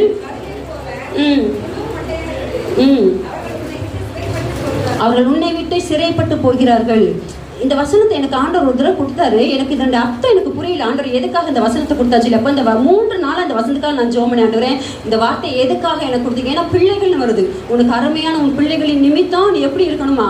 உன் தலையை சிரைத்து மொட்டையிட்டுக்கொள், கழுகை போல முழு மொட்டையா இரு, ஏன்னா உன் பிள்ளைகள் சிறைப்பட்டு போகிறார்கள். அப்போ ஆண்டவர்கிட்ட 3 நாள் அந்த வசனத்து மேல கை வச்சு நான் ஜெபம் பண்ணிட்டே இருந்தேன். அப்பதான் ஆண்டவர் வந்து பேசினாரு. என்ன அப்படின்னா, இன்றைக்கு பிள்ளைகள் வந்து எதுல போய் கொண்டிருக்கிறாங்க? சிறை இருப்புக்குள்ள போய் கொண்டிருக்காங்க. எத்தனை பிள்ளைகளுக்கு மொபைல் அடிக்ஷன்ல இருக்கிறாங்க தெரியுமா உங்களுக்கு? நாங்கள் நிறைய பார்க்குறோம், எங்கள் ஊழியத்தில் நாங்கள் நிறைய பார்க்குறோம். சிறு பிள்ளைகள்லேருந்து வாலிபர்லேருந்து இன்னைக்கு எல்லாம் என்னது? Mobile addiction. மொபைலில் தேவையில்லாத காரியங்களை பார்த்து பிசாசுக்கு இடம் கொடுத்து மனநலம் பாதிக்கப்பட்ட பிள்ளைகள் அநேகம் இருக்கிறாங்க. சத்ரு போராட்டத்தோடு கூட இருக்கிற பிள்ளைகள் அநேக பிள்ளை. இதுதான் பார்த்தீங்கன்னா சிறையிருப்பு. இப்படி சிறையிருப்பு இருக்கிற பிள்ளைகளை நம்ம என்ன செய்ய முடியாது? விடுவிக்க முழு மொட்டையர் கழுகை போல முழு மொட்டையர்னா நமக்கு இருக்கிற அறிவை வச்சு, நமக்கு இருக்கிற அனுபவத்தை வச்சு நம்ம பிள்ளைகளை இன்னைக்கு என்ன செய்ய முடியாது? விடுவிக்க முடியாது. சிறைப்படுறதுன்னா என்ன தெரியுமா? யாரோ ஒருத்தர் அந்த பிள்ளைகளை என்ன செஞ்சு வச்சிருக்கிறாங்க? அடிமைப்படுத்தி வச்சிருக்கிறாங்க, சிறைப்படுத்தி வச்சிருக்கிறாங்க. அப்போ அதுல இருந்து பிள்ளைகளை விடுவிக்கணும்னா அந்த சிறைப்படுத்தி வச்சிருக்கிறவனை காட்டிலும் நமக்கு என்ன வேணும்? பலன் வேணும். அதைத்தான் ஆண்டவர் கழுகை போல. இந்த கழுகை என்ன செய்யுமா? உங்களுக்கு தெரியும் இதை பத்தி. 40 ஆண்டுகள் வரைக்கும் நல்லா அது பறக்கும், நல்லா இறை தேடி எல்லாம் பண்ணும். 40 வயது ஆனதுக்கு அப்புறம் இந்த கழுகை என்ன செய்யும் அப்படின்னா, அதுக்கு அந்த நகங்கள்லாம் பார்த்தீங்கன்னா வளைஞ்சிருமா. அதுபோல இந்த அழகும் வளைஞ்சிரும். அப்போ முன்னாலே போல அதனால வந்து இறைகளை கவி பிடிக்க முடியாது. அப்போ இந்த கழுகை என்ன செய்யும் அப்படின்னா, பெரிய பாறைகளில் போய் தன்னுடைய நகத்தெல்லாம் மோதி அடிச்சு அந்த நெருக்கத்தெல்லாம் உதுத்துட்டு அந்த சிறைகளெல்லாம் பிச்சு போட்டுட்டு இந்த அழகையும் பார்த்தீங்கன்னா இப்படியே அதில் பாறையில் போய் முட்டும்போது அதுவும் சில அழகுகள் உடையுமா. இப்படியெல்லாம் பார்த்தீங்கன்னா கிட்டத்தட்ட ஒரு 120 நாட்கள் வந்து அந்த கழுகு வந்து பெரிய ஒரு உயரமான ஒரு இடத்துல போய் தனிமையா போய் உட்காந்துருக்குமா.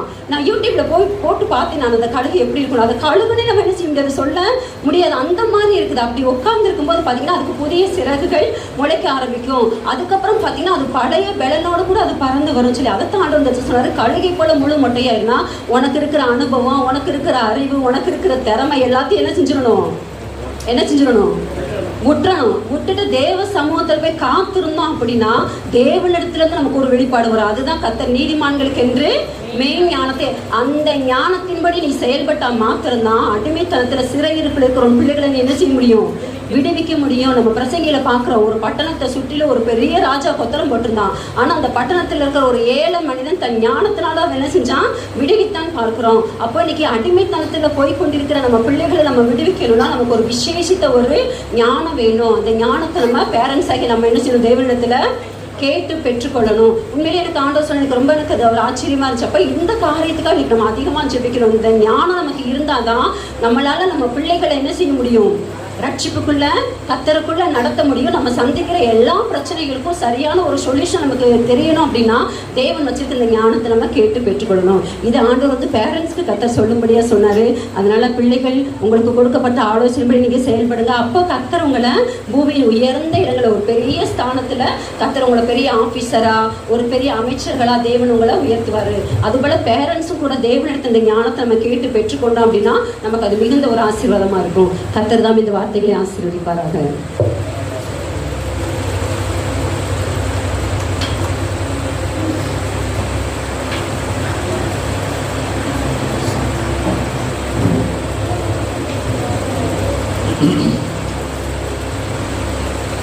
ஒரு 2 காரியம் சொல்லிட்டு நம்ம எல்லாரும் ஜெபிக்க போகிறோம். ஆண்டவர் எனக்கு சொல்கிற காரியம் என்ன அப்படின்னு கேட்டிங்கன்னா, 1 தீமோத்தேயு 1ஆம் அதிகாரம் 2ஆம் வசனம்.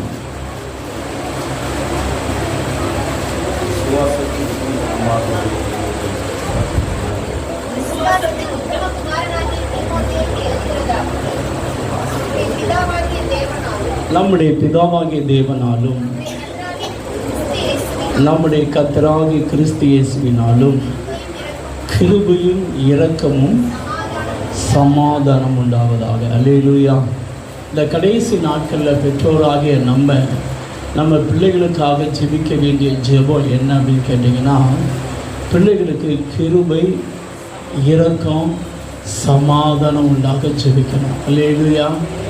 பவுல் அப்போஸ்தலன் ஒவ்வொரு சபைக்கு எழுதும்போது அதிகபட்சமாக பிதாவாகிய தேவனாலும் கர்த்தராகிய இயேசு கிறிஸ்துவினாலும் கிருபையும் சமாதானம் உண்டாவதாக அப்படின்னு சொல்வார். ஆனால் தீமோத்தேயுக்கு எழுதும்போது எஸ்தா உள்ள சேர்க்கிறாரு, இரக்கம். என்னதுங்க?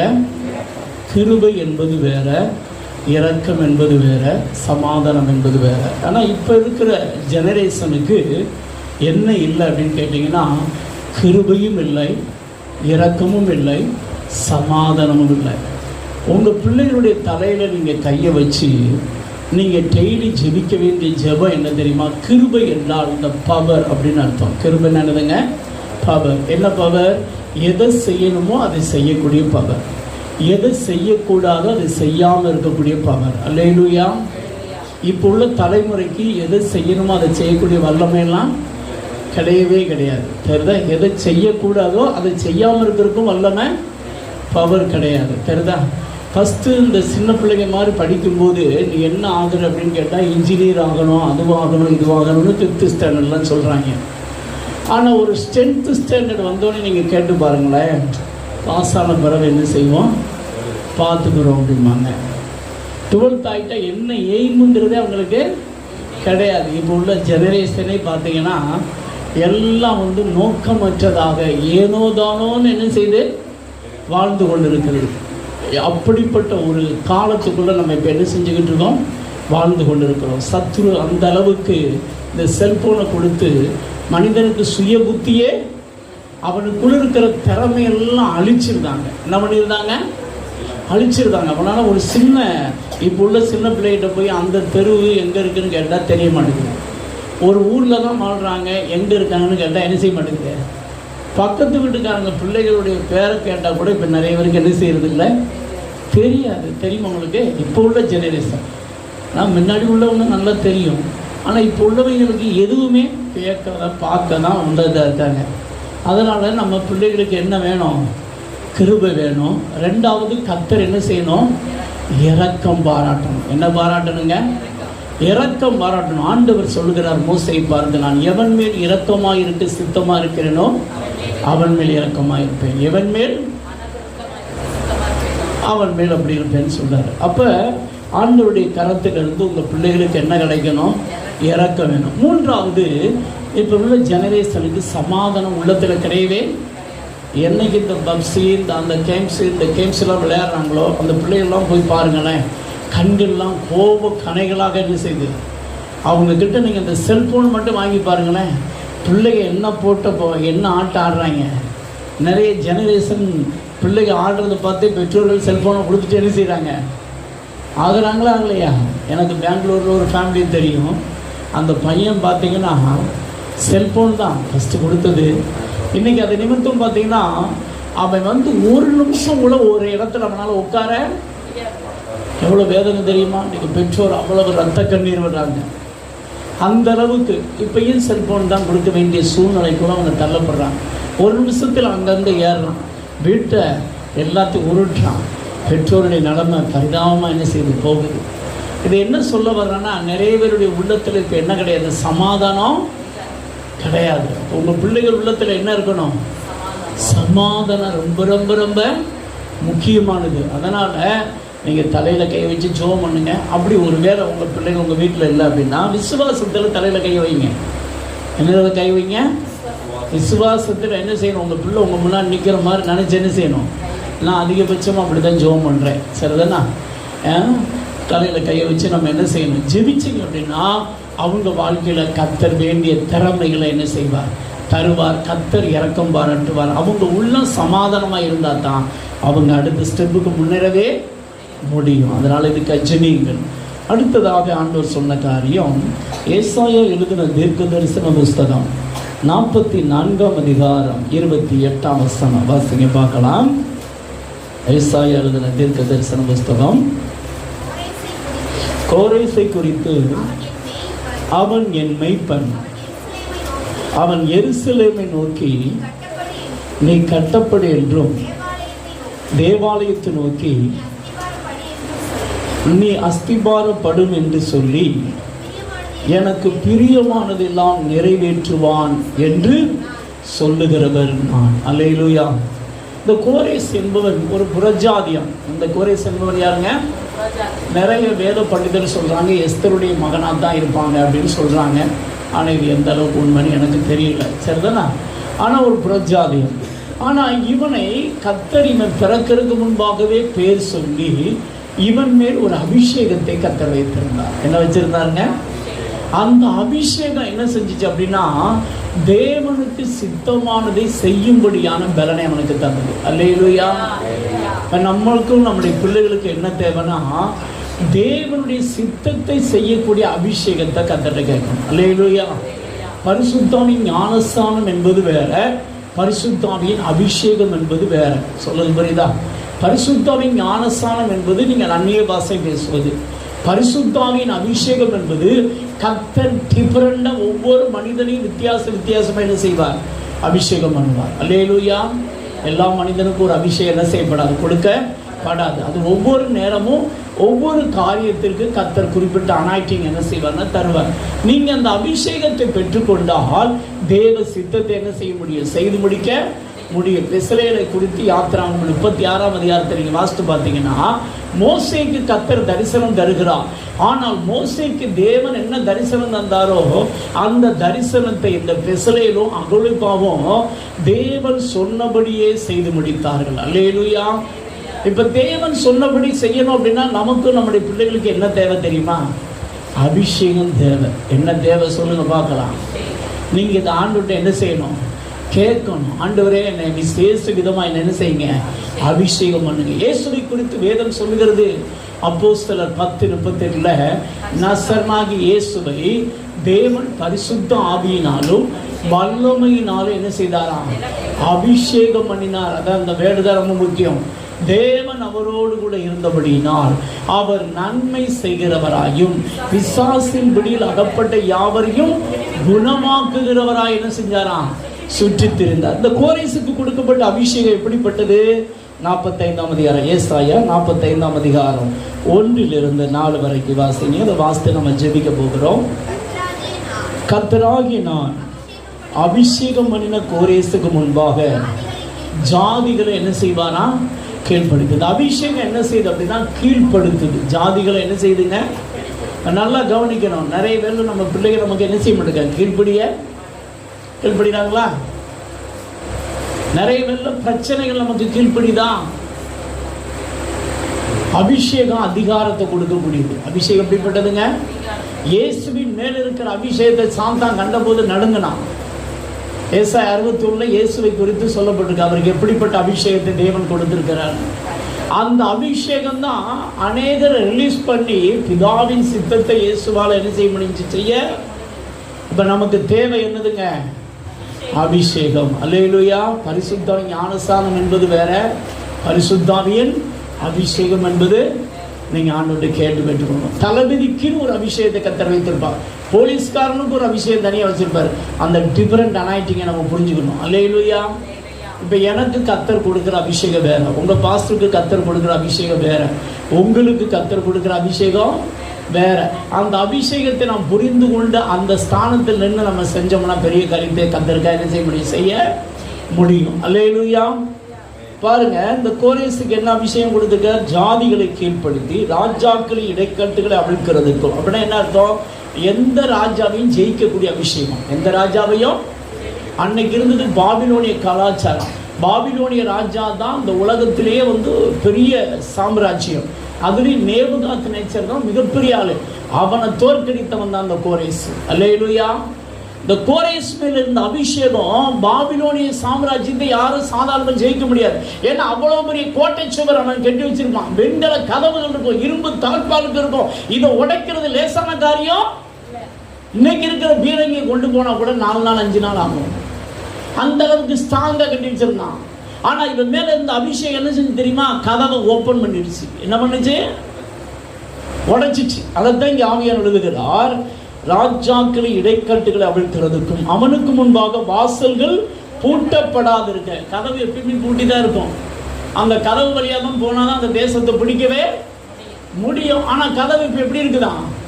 அப்ப நல்லா கவனிங்க. அபிஷேகம் நம்ம மேல இறந்துச்சுன்னா என்ன நடக்கும் தெரியுமா? கதவு ஓப்பன் ஆகும். அல்லேலூயா. அபிஷேகம் பெற்றவன் செய்கிற காரியத்துக்கும் சாதாரணமாக ஊழியம் செய்கிறதுக்கும் வித்தியாசம் நிறைய என்ன செய்து இருக்குது. அபிஷேகம் பெற்றவன் போய் நின்னாலே என்னென்ன பிரச்சனையோ அந்த பிரச்சனை என்ன, அந்த பிரச்சனைக்கு தீர்வு என்னங்கிறத உடனே கண்டுபிடிக்க முடியும். அல்லேலூயா. உங்களுக்கு பிரச்சனை தெரியல அப்படின்னா என்ன அர்த்தம் தெரியுமா? நீங்கள் அதுக்குரிய அபிஷேகத்தை இன்னும் என்ன செய்யலை, பெறலைன்னு அபிஷேகம். பெறலைன்னு அர்த்தம் நீங்கள் அந்நிய பாஷை பேசுகிற காலத்தை என்ன செய்கிறீங்க, ஓட்டுறீங்கன்னு அர்த்தம். ஆனால் இன்னைக்கு ஆண்டவர் உங்களை அபிஷேகம் பண்ண விரும்புகிறார். அல்லேலூயா. எத்தனை பேருக்கு அபிஷேகம் வேணும்னு நினைக்கிறீங்க? பாருங்க, அதுக்கடுத்து பாருங்க, அவனை பார்த்து அவன் வலது கையை பிடித்து கொண்டு அவனுக்கு சொல்கிறது, அவர் நான் உனக்கு முன்னே போய் கோணலானவைகளை செவையாக்குவேன், உன்னை பெயர் சொல்லி அழைக்கிற இஸ்ரவேலின் தேவனாய் கர்த்தர் நானே என்று அறியும்படிக்கு வெண்கல கதவுகளை உடைத்து இரும்பு தாழ்பாட்களை முறித்து அந்த காலத்திருக்கிற பொக்கிஷங்களையும் ஒளிபெடுத்திருக்கிற புதையல்களையும் உனக்கு கொடுப்பேன். நான் என் தாசனாகி யாக்கோபின் நிமித்தம் நான் தெரிந்து கொண்ட இஸ்ரவேலின் நிமித்தமும் நான் உன்னை பெயர் சொல்லி அழைத்து நீ என்னை அறியாதிருந்தும் உனக்கு நாமம் தரித்தேன். பார்த்தீங்களா? இந்த அபிஷேகம் யார் மேலே இருந்துச்சு? கோரேஸ் மேலே இருந்துச்சு. அதனால் அவன் அந்த தெய்வ சித்தத்தை என்ன செஞ்சான், செஞ்சு முடித்தான். அதனால் தெய்வ பிள்ளைகளை, உங்களுக்கு உங்கள் பிள்ளைகளுக்கு என்ன தேவை? அபிஷேகம் தேவை. என்ன தேவைங்க? இப்போ நம்ம ஆண்டுகிட்ட ஆவியில் நிரம்பி நம்ம ஜெபிக்க போகிறோம். இப்போ நாங்கள் உங்களுக்காக ஜெபிக்க போகிறோம். பைபிள்லாம் கொஞ்சம் ஓரமாக ஒதுக்கிடுங்க, கொஞ்சம் கேட்பு விட்டு என்ன செய்யுங்க இருங்க. நம்ம இப்போ ஒரு பாடலை பாடி நம்ம அபிஷேகத்துக்குள்ளே போகிறோம். ஹல்லேலூயா. அபிஷேகம் என் தலை மேலே, ஆவியானவர் எனக்குள்ளே. அபிஷேகம் என் தலை மேலே, ஆவியானவர் எனக்குள்ளே. முழங்கிடுவே சுவிசேஷம் சிறுமைப்பட்ட சின்ன பிள்ளைகளாம் வாலிப பிள்ளைகளாம் முழங்கால் படிட்டு ஆண்டுகளை கேளுங்க. கர்த்தர் இப்போ உங்களை அபிஷேகம் பண்ணி இந்த புதிய ஆண்டுக்குள்ளே போக போகிறீங்க. உங்கள் மேலே விசேஷத்தை அபிஷேகம் வச்சு கர்த்தர் உங்களை அனுப்ப போகிறான். நீங்கள் போகிற இடங்களில் கர்த்தர் வெற்றியை தர்றதை பார்ப்பீங்க. கர்த்தர் உங்களை உயர்த்துறதை பார்ப்பீங்க. தாகத்தோடு வாஞ்சியோடு விசுவாசத்தோடு கேளுங்க. பெரியவங்களை உங்கள் குடும்பத்தை நடத்துறதுக்கு, உங்கள் பிள்ளைகள் நடத்துறதுக்கு ஆண்டவர்கிட்ட ஞான ஆண்டவரே இப்படிப்பட்ட அபிஷேகத்தை எனக்கு தாருன்னு சொல்லி கேளுங்க. ஹல்லேலூயா. அபிஷேகம் என் மேலே, ஆவியானவர் எனக்குள்ளே. அபிஷேகம் என் மேலே, ஆவியான எனக்குள்ளே. அபிஷேகம் என் தலை மேலே, ஆவியானவர் எனக்குள்ளே. ஆமென். அபிஷேகம் என் தலை மேலே, ஆவியானவர் எனக்குள்ளே. இதயங்கள் நொறுக்கப்பட்டோர் ஏராளம் ஏராளோ. கைதட்டி பாடுமா. இதயங்கள் நொறுக்கப்பட்டோர் ஏராளம் ஏராளோ.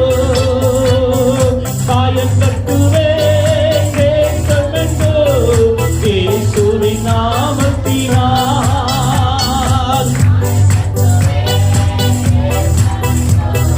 இயேசுவின் நாமத்தினால். அபிஷேகம் என் மேலே, ஆவியானவர் எனக்குள்ளே. அபிஷேகம் என் மேலே. கண்ணமூடி சின்ன பிள்ளைகளாம் கேளுங்க. கர்த்தர் உங்களை நிரப்ப விரும்புகிறேன். ஆமென். அபிஷேகம் என் தலை மேலே, ஆவியானவர் எனக்குள்ளே. அபிஷேகம் என் தலை மேலே, ஆவியானவர் எனக்குள்ளே. சிறையில் உள்ளோர் ஆயிரங்கள் விடுதலை பெறணுமே. சிறையில் உள்ளோர். ஆமென். சின்ன பிள்ளை நல்லா வாங்கி தர பாடுங்க. கட்ட வைக்கணும், கட்ட வைக்கணும், கட்டுகளை உடைக்கணும், கட்ட வைக்கணும். ஆமே. கட்டுகளை உடைக்கணும். அபிஷேகம் என் மேலே, ஆவியானவர் எனக்குள்ளே. அப்பா, பரிசுத்த ஆவியானவர்கள் மத்தியில் வருவதற்காக நன்றி அப்பா. ஆவியானவர் எனக்குள்ளே ஆமென் அபிஷேகம் என் தலைமேலே ஆவியானவர் எனக்குள்ளே ஆமென் அபிஷேகம் என் தலைமேலே ஆவியானவர் எனக்குள்ளே துதியின் உடை போர்த்தனுமே ஒடுங்கின ஜனத்திற்கே ஆமென் சோதரம் ஒடுங்கின ஜனத்திற்கு உயரத்திற்கு பதிலாக ஆனந்த தைலம் வேண்டுமே பதிலாக ஆனந்த தைலம் வேண்டுமே கண்ண மூடி பாடுங்க அபிஷேகம் என்னே பாப்பா கேளுங்க வாயை திறந்து கேளுங்கம்மா எனக்குள்ளே ஆமென் அபிஷேகம் என் மேலே ஆவியானவர் எனக்குள்ளே ஆமென் கர்த்தர் இறங்கி வருகிறார் ராஜா வருகிறாருங்க அப்பா வந்துட்டாருங்க கர்த்தருடைய அபிஷேகம் இறங்கி வருகிறது இந்த இடம் முழுவதும் கர்த்தருடைய மகிமை இறங்கி வருகிறது கர்த்தருடைய ஆவியானவர் ஒவ்வொரு நாவை கர்த்தர் தொடுகிறார் தேவனுடைய வல்லமை இறங்கி வருகிறது கர்த்தர் உங்கள் ஒவ்வொரு மேலும் விசேஷித்த அனாய்ச்சி விசேஷித்த அபிஷேகம் இப்ப இறங்கி வருகிறது பெற்றுக்கொள்ளுங்க thank you lord thank you lord thank you lord thank you lord இபா ஷாக்கா ரபா லாதரா இபா கானா போஷா காது ரபா காதரா நிரப்புங்கப்பா ஒவ்வொரு சிறு பிள்ளைகள் மேலும் ஒவ்வொரு வாலிபர்கள் மேலும் ஒவ்வொரு குடும்பஸ்தர்கள் மேலும் இப்ப கர்த்தருடைய விசேஷித்த அபிஷேகம்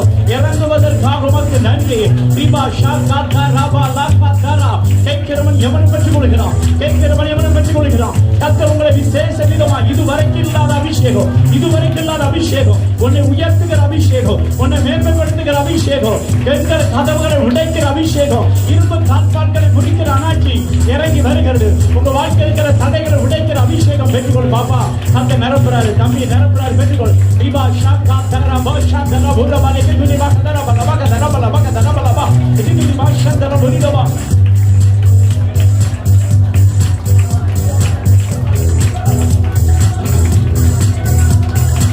ஒரு நிமிஷம் கவனிங்க உங்க சின்ன பிள்ளைங்க முதல் கொண்டு பெரியவங்க வரைக்கும் நாங்கள் சொல்றபடி செடிக்க போறீங்க இப்ப கர்த்தர் உங்க எல்லாரையும் நிரப்ப போகிறார் சரிதான் நான் சொல்றபடி நீங்க செடிக்க போறீங்க அது பிறகு நாங்கள் தலையில கழிச்சோம் மறுப்பறோம் என்னோடு சேர்ந்து சின்ன பிள்ளைங்க பெரியவங்க எல்லாரும் கண்ணை மூடி உண்மையா சொல்லணும் சரிதான் அப்போ அப்பாக்கள் புரியுதோ புரியலையே சின்ன பிள்ளைகள் நாங்கள் சொல்றதை சொல்லணும் அப்பதான் உங்களுக்கு அந்த டெலிவரன்ஸ் பார்க்கணும் சரிதான் ஓகே யாரும் பிராக் பார்க்கக்கூடாது சின்ன பிள்ளை யாரா இருந்தாலும் ஒழுங்கா கண்ணை மூடி நாங்கள் சொல்லணும் சொல்லுவீங்களா சொல்லலாமா கண்ணை முடிக்கவங்க எல்லாரும் கண்ணை முடிக்கவங்க பார்க்கலாம் பெரியவங்களுக்கு சொல்லுங்க வலது கருத்து உயர்த்துங்க பார்க்கலாம் உயர்த்துங்க அன்புள்ள இயேசப்பா ஆவியானவரே எல்லா பிள்ளைகளும் வலது கருத்தை உயர்த்துங்க வலது கருத்தை உயர்த்தி சொல்லுங்க அன்புள்ள இயேசப்பா ஆவியானவரே அப்பா பிதாவே என் உள்ளத்துல வாங்க நான் உம்மை முழுமையாக விசுவாசிக்கிறேன் ஏசப்பா இதுவரையிலும் நீர் எனக்கு செய்த எல்லா நன்மைகளுக்காக உமக்கு ஸ்தோத்திரம் பிதாவே உமக்கு ஸ்தோத்திரம் பரிசுத்த ஆவியானவரே உமக்கு ஸ்தோத்திரம் ஏசப்பா நானும் என் முப்பிதாக்களும் 10 தலைமுறை வரையிலும் சிறு வயது முதல் இந்நாள் வரையிலும் சிந்தனையின் மூலமாக பார்வையின் மூலமாக பேச்சின் மூலமாக செவிகளின் மூலமாக நடக்கையின் மூலமாக உமக்கு விரோதமாக செய்த எல்லா பாவங்களையும் மீறுதல்களையும் அக்கிரமங்களையும் மன்னிங்கப்பா மன்னிங்கப்பா உம்முடைய இரத்தத்தினாலே உச்சம் தலை முதல் உள்ளங்கால் வரையிலும் எங்களை கழுவி சுத்திகரிங்க ஏசப்பா கேட்ட உம்முடைய வார்த்தையின்படி ஒவ்வொரு ஞாயிற்றுக்கிழமையும் இனி என் இஷ்டத்தின்படி நான் வாழ மாட்டேன் உம்மை தேடவும் உம்முடைய சபைக்கு வரவும் உம்மில் நிலைத்திருக்கவும் என்னை அர்ப்பணிக்கிறேன் ஏசப்பா தானியேலை போல ஒரு தீர்மானம் எடுக்கிறேன் உமக்கு பிரியமான மகனாய் வாழ உமக்கு பிரியமான பிள்ளையாய் வாழ, பரிசுத்தமாய் வாழ, உலகத்தால் கரைபடாத வாழ்க்கை வாழ ஒரு தீர்மானம் எடுக்கிறேன். எனக்கு கிருபை தாரு. தானியேலை போல உண்மையுள்ளவனாய் இருக்க என்னை முழுமையாக அர்ப்பணிக்கிறேன். எனக்கு கிருபை தாரு. தானியேலை போல ஜெபிக்கிறவனாக வாழ என்னை அர்ப்பணிக்கிறேன். ஏசப்பா எனக்கு கிருபை தாங்க. எஸ்தர் ராஜாத்தியை போல எனக்கு மேலுள்ள தலைமைத்துவத்தில் உள்ளவர்களுக்கு கீழ்ப்படிந்து வாழ, எவ்வளவு உயர்த்தப்பட்டாலும் அவர்களை கனப்படுத்த, அவர்களுடைய ஆலோசனையின்படி வாழ இப்பொழுது என்னை முழுமையாக ஒப்புக் கொடுக்கிறேன். ஏசப்பா, யோசேப்பை போல நான் எப்பொழுதும் ஜெபிக்கவும் உம்மோடு இருக்கவும் என்னை ஒப்புக் கொடுக்கிறேன். என்னையும் ஆசீர்வதித்து இந்த பூமியிலே உயர்ந்த ஸ்தானங்களில் என்னை உட்கார பண்ணுங்க, என்னை அமர பண்ணுங்க. நான் உங்க சித்தத்தை செய்ய ஒப்புக் கொடுக்கிறேன். ஏசப்பா, வாழ்நாள் முழுவதும் உங்க கிருபை, உங்க இரக்கம், உங்க சமாதானத்தினால் எங்கள் ஒவ்வொருவரையும் எந்த சூழ்நிலையிலோ, எந்த நிலைமையிலோ, எவ்விடத்திலோ வாழ்நாள் முழுவதும் எங்களை நிரப்புங்க. குறிப்பாக விசேஷித்த அபிஷேகத்தினால் என்னை நிரப்புங்க. இதுவரையிலும் என் வாழ்க்கையில என்னென்ன வாசல்கள் அடைக்கப்பட்டிருந்ததோ அதை திறக்கக்கூடிய அபிஷேகத்தினால், வெண்கல கதவுகளையும் இரும்பு தாழ்பாட்களையும் முறிக்கக்கூடிய அபிஷேகத்தினால், உமக்கு பிரியமானதை எல்லாம் செய்து முடிக்கக்கூடிய, தலையில கை சொல்லுங்க, உமக்கு பிரியமானதை எல்லாம் வாழ்நாள் முழுவதும் செய்து முடிக்கக்கூடிய அபிஷேகத்தினால் என்னை நிரப்புங்க, என்னை நிரப்புங்க. எங்க ஜெபத்தை கேட்டு எங்களை நிரப்புவதற்காக உமக்கு சோதரம். இயேசுவின் நாமத்தினாலே நாங்கள் சபையாக ஒருமனப்பட்டவர்களாக எங்களுக்கு விரோதமாக இப்பொழுது செயல்படுகிற எல்லா அசுத்தாவிகளையும் இயேசுவின் நாமத்தில் கட்டுகிறோம். சத்துரு கட்டி வைத்திருக்கிற எல்லா கட்டுகளையும் இயேசுவின் நாமத்தில் கட்டவிழ்க்கிறோம். இயேசுவின் நாமத்தில் அவைகளை துரத்துகிறோம். எல்லா தடைகளும் இயேசுவின் நாமத்தில் விலகுவதாக. வானங்கள் இயேசுவின் நாமத்தில் திறக்கப்படுவதாக. பரலோக பிதாவே, 1000 மடங்கு அபிஷேகத்தினாலே எங்களையோ எங்கள் சபையோ நிரப்புங்கப்பா, நிரப்புங்கப்பா, நிரப்புங்கப்பா. நிரப்புவதற்காக உமக்கு நன்றி. இப்ப கையை தட்டி ஆண்டவருக்கு நன்றி சொல்லுங்க பார்க்கலாம். ஆண்டவருடைய அபிஷேகம் இப்ப இறங்கி வருகிறது. கர்த்தருடைய ஆவியானவர் நமக்கு இறங்கி வருகிறார். எல்லா தடைகள் விலகுது. கர்த்தருடைய ஜெபங்களை கேட்டு அந்த அபிஷேகம் இறங்கி வருது. அப்பா வந்துட்டாருங்க. Thank you, thank you, thank you, thank you. ரிபா ஷாகா தரா பாலாகா தரா.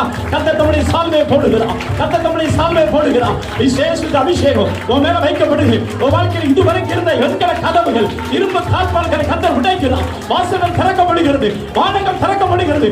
கர்த்தர் விசேஷ அனாயிட்டிங் கர்த்தர் வைக்கிறார். ரிபா ஷாகா தரா பாலாகா தரா பாலாகா தரா பாலாகா.